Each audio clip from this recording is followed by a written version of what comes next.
In the final years of World War II, the skies over Europe became the stage for one of the most dramatic clashes in aviation history. On one side was the German Me-262, the world's first operational jet fighter, a machine so advanced it seemed to have fallen from the future. On the other side was the American P-51 Mustang, the sleek, propeller-driven workhorse that helped turn the tide of the war. Their story is not just about speed or engineering. It's about people, ambition, and how one man's decision may have changed the course of history. The idea of the Me-262 began with an engineer named Willy Messerschmitt. He was not a soldier or a politician. He was a dreamer obsessed with speed. In the late 1930s, long before the first jets had ever flown, he imagined a new kind of aircraft, one that didn't rely on propellers and could slice through the sky faster than sound itself. To most people, that dream sounded impossible.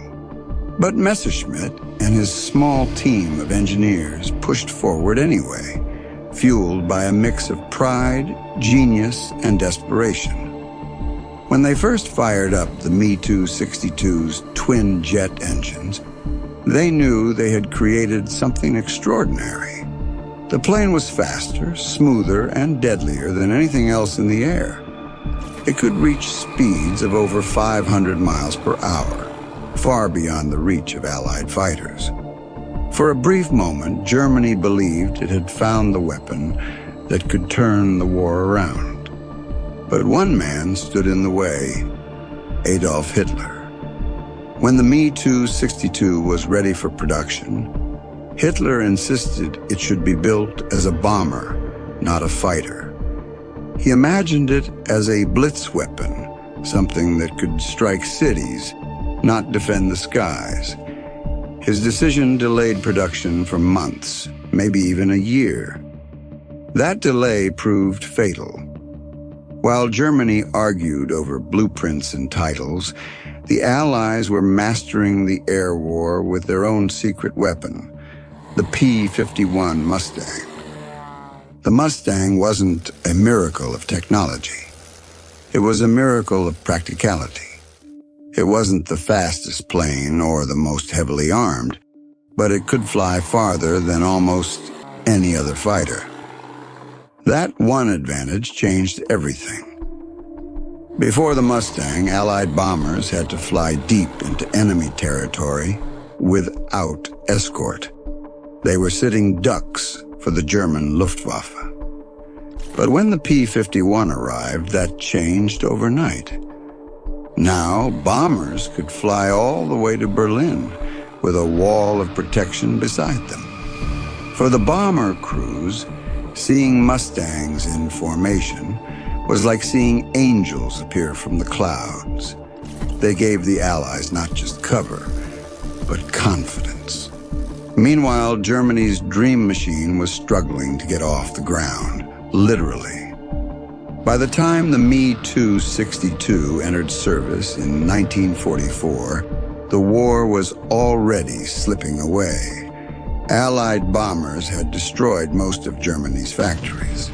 Fuel was scarce. Skilled pilots were dying faster than they could be replaced. The Me-262 was ready for battle, but the world around it was falling apart. When it finally took to the sky, it terrified anyone who saw it. Allied pilots described it as a ghost, a silver flash that appeared, struck, and vanished before they could react. To face a jet in a propeller plane was like racing a horse against a car.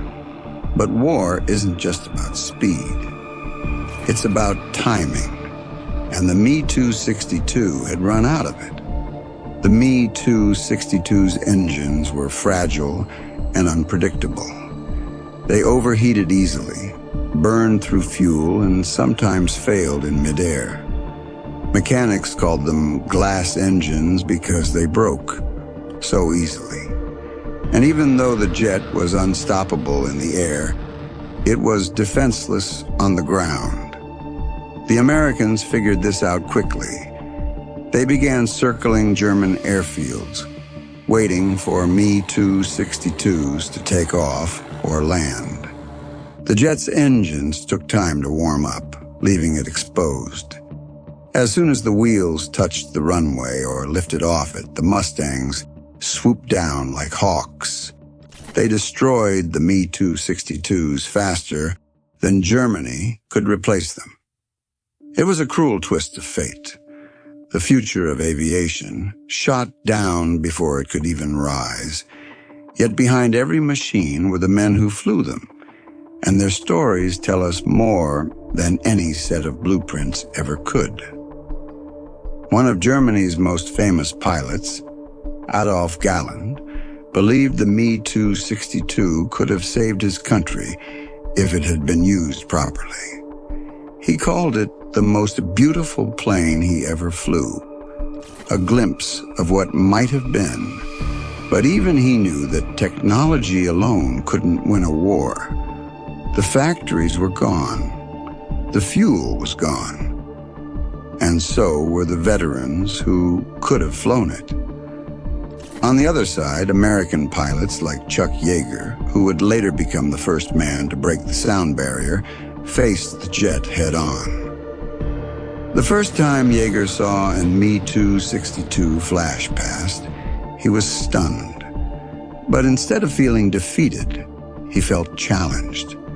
He said that fighting jets made him a better pilot because it forced him to think, not just react.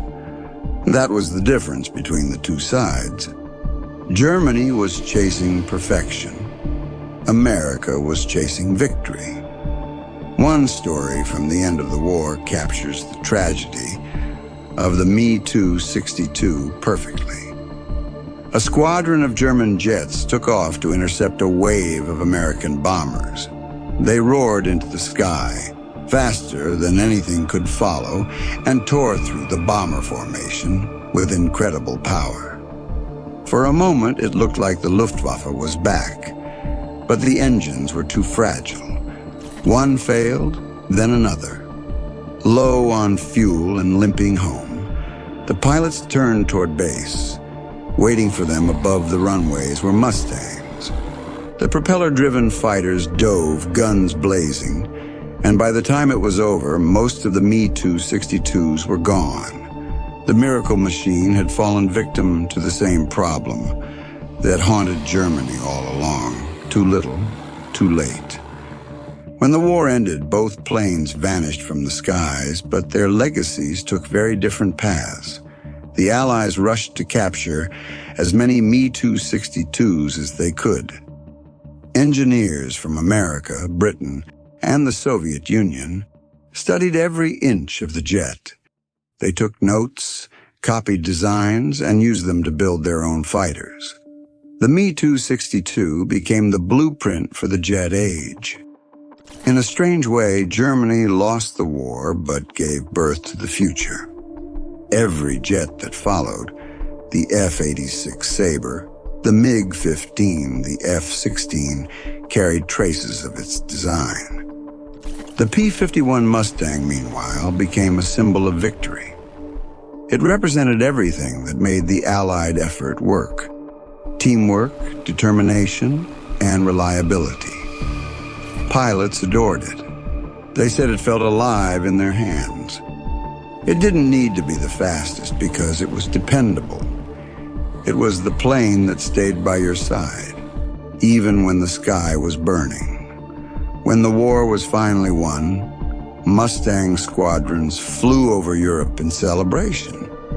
The same skies that had once been filled with fire and fear.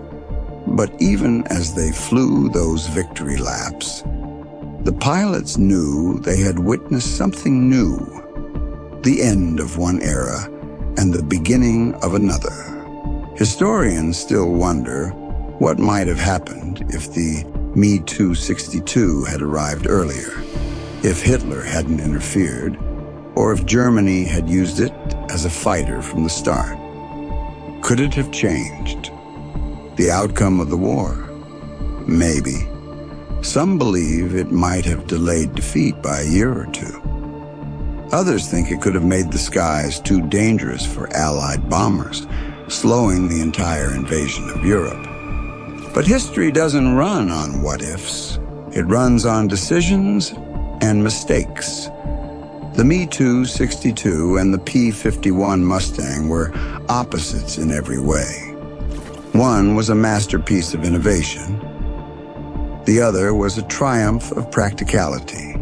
One was born too early. The other arrived just in time.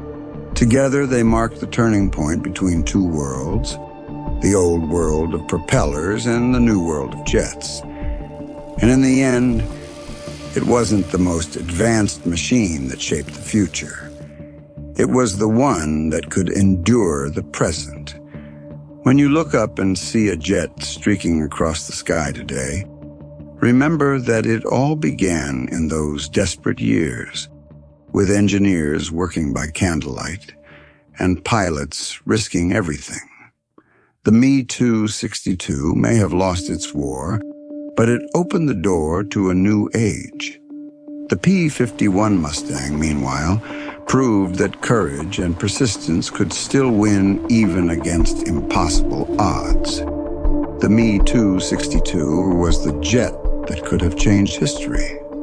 The Mustang made sure freedom still had wings,